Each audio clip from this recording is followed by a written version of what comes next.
Hey, what's up, guys? It's Craig Syracusa, Walking Faith. Happy Tuesday, Reti, July 21st. Call out to Him. O God, have mercy. I look to you for protection. I cry out to God's Most High, to God who will fulfill His purpose for me. That's Psalms. Are there obstacles or difficulties that seem to block you from fulfilling God's purpose for your life? Perhaps you've worried, planned, and toiled, but have ultimately failed to achieve what you desire, and despair is beginning to settle in. If so, it is time for you to stop doing and begin asking. Friend, Lord your God is sovereign. He can soften hearts that you can never touch, change circumstances beyond your control, provide resources you can't even dream of attaining, and untangle messes that seem undreamable. And He is waiting for you to cry out to Him for deliverance.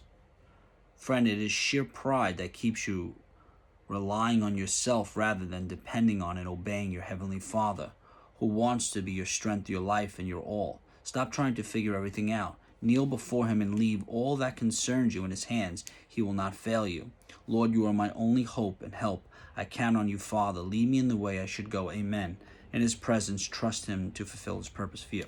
So, I can honestly say that when I started to do this, because this isn't something we're all sort of born with, right? It's not something you have to sort of work towards it, but I can attest, hands to God, that when I sort of reduced the pride, let's say, right, and I started to really, whether it's fear, anxiety, stress, whatever it was, and I would just talk to God about it, I honestly could say that I've been at peace. So it's one thing if you start to build a relationship with Christ, and like I said, the same thing every day. It's always going to be the same thing.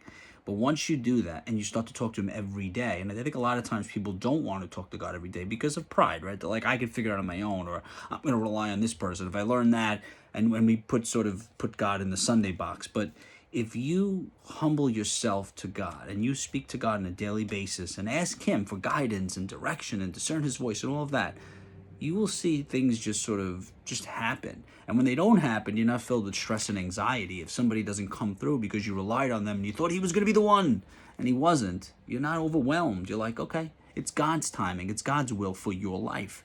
And you'll see the stress, the anxiety will not be always at such a high. But the best thing about it all is you will be at peace. And I think peace is worth a lot more than money. Until next time, always remember you have the ability to inspire and evangelize through words and actions.